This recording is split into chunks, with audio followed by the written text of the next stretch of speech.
Hola, mi nombre es Lady Castaño y mi compañero es... Hola, soy Joseph Moreno. Nosotros les vamos a hablar sobre la Ética Nicomaquea, la cual fue un libro escrito por Aristóteles a su hijo Nicómaco. Aristóteles nació en el año 384 a.C., en una pequeña localidad macedonia, cercana al monte Athos, llamada Estagira. Es uno de los más grandes filósofos de la antigüedad y el autor enciclopédico más portentoso que ha hallado la humanidad. Fue el creador de la lógica formal, economía, astronomía, precursor de la anatomía y la biología y un creador de la taxonomía. Es considerado el padre de la zoología y la botánica. Está considerado Aristóteles junto a Platón como el determinante de la gran parte del corpus de creencias del pensamiento occidental del hombre corriente, aquello que hoy denominamos sentido común del hombre occidental. Creencias fundadas en conceptos y formulaciones tan importantes como crear la primera formalización lógica, la formulación de principio de no contradicción, el concepto de sustancia entendido como sujeto y el predicado como categoría, y la analogía del ser pueden ser considerados como la base sobre la que construyó la filosofía tradicional del occidente. Aristóteles inauguró toda una nueva visión del mundo. Demostró y creó y sobre todo popularizó, según la perspectiva de donde se le vea, una serie de ideas comunes para muchas personas. Con ello, junto con el platonismo y el cristianismo, la tradición occidental perdió ciertas formas de pensamiento diferentes, como fue gran parte del pensamiento de los filósofos presocráticos y de los sofistas, muy populares en la antigua Grecia, y de hecho en la historia de la metafísica. Estas teorías aristotélicas se han consolidado y a veces instalado de forma de prejuicios filosóficos. Libro 1. Aquí Aristóteles muestra que la felicidad es el fin último de las acciones humanas y que la verdadera felicidad consiste en hacer las cosas conforme a recta razón. Argumento 1. Todas las acciones se encaminan a algún bien, ya que la felicidad está en dar y no en recibir. Argumento 2. La honra es la felicidad, porque este casi es el fin de la vida del gobierno y república. Argumento 3.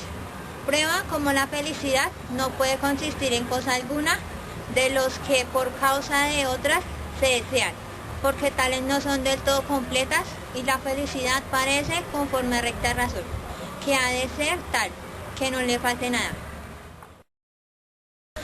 Libro 2. Trata las virtudes como las virtudes morales se alcanzan obrando y las contemplativas aprendiendo.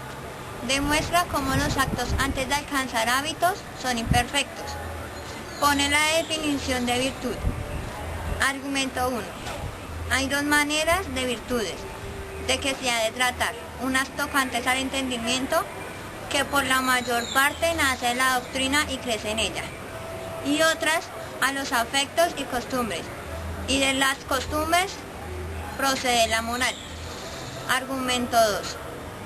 Para recibir la virtud, primero se debe orar, como en las demás artes. Argumento 3.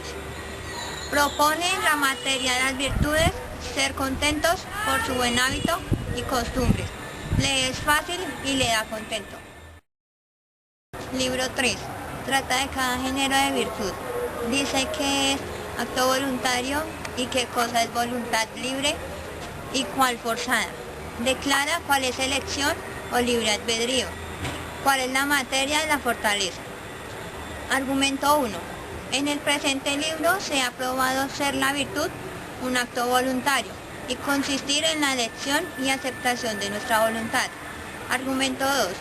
Los forzosos son el perdón y algunas veces el duelo y compasión, cosas que se hacen por violencia o por ignorancia.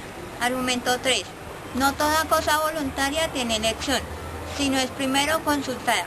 Nace de tratar de la consulta. Libro 4.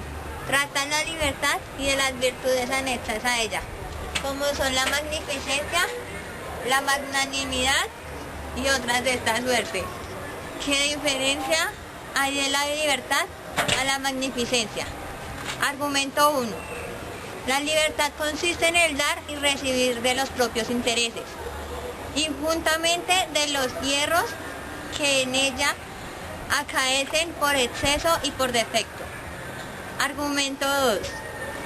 Aquel que usa bien cada cosa y usa bien del dinero es hombre liberal, pues es uso de dinero consiste más en el emplear y darlo que no en recibir y conservarlo. Argumento 3.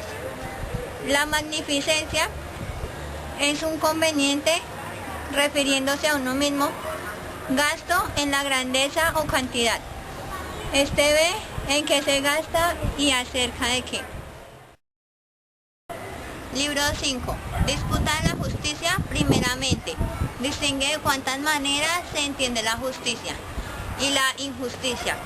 ¿Qué son las honras? ¿Qué cosa es pena de talión? Argumento 1. La virtud de la justicia es la virtud más necesaria de todas para la conservación del mundo.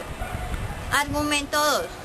La injusticia es aquella costumbre que induce a los hombres a hacer agravios y a no querer lo justo. Argumento 3. La justicia en particular se refiere a alguna obra o a intereses o a evitar peligro.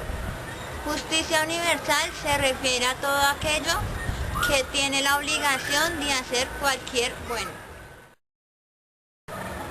Libro 6. Declara cuántas maneras de hábito hay en cada ser humano. ¿Qué cosas son prudencia? Y estos hábitos son los más útiles para la felicidad. Argumento 1. La felicidad consiste en vivir rectamente con razón. Argumento 2. Partes de la prudencia. Regir bien una familia. Hacer buenas y saludables leyes. Juzgar bien las cosas. Argumento 3. Algunos hábitos del entendimiento son ciencia, arte, prudencia, entendimiento y sabiduría. Libro 7. Trata sobre la extrema bondad, que es divina, y que es la extrema malicia. ¿Cuántas maneras hay de deleite? ¿Qué diferencia hay entre el constante y el terco? Argumento 1. Hay hombres extremadamente buenos y extremadamente malos. Argumento 2. Aristóteles dice que la bondad es tan perfecta y tan centrada. Argumento 3. Aristóteles llama a la malicia brutalidad. Libro 8. Trata de la amistad, que es muy necesaria para los hombres, que es una razón a causa de bondad o deleite verdadera. Argumento 1. Todas las virtudes para el humano es la verdadera felicidad. Argumento 2. Una de la divina prudencia es que nos amemos unos a otros. Trata sobre cuántas y cuáles son las verdaderas amistades. Libro 9. Trata de cómo se puede conservar las amistades, qué obligaciones tiene que hacer un amigo por otro amigo. Habla sobre qué es la concordia y qué hace el bien. El que hace el bien hace más que el que lo recibe. Primer argumento. Trata sobre las cosas que se requieren para conservar una verdadera amistad. Segundo argumento. Habla de que está obligado a ser un amigo por otro amigo. Argumento 3. Habla sobre la cantidad de amigos que uno debe tener. Libro 10. Habla sobre qué cosas es deleite, cómo los deleites difieren unos a otros en especie, y declara qué es la felicidad humana. Primer argumento. Tratar una aventura por deleite porque parece ser esta una cosa muy familiar en nuestra naturaleza, y nos enseña a corregirnos con deleite y con tristeza. Segundo argumento: para entender lo del deleite y la bondad, debemos conocer la felicidad, y así nos deleitaremos con las cosas que se hacen a nuestro gusto. Una frase: somos lo que hacemos día a día, de modo que la excelencia no es un acto, sino un hábito.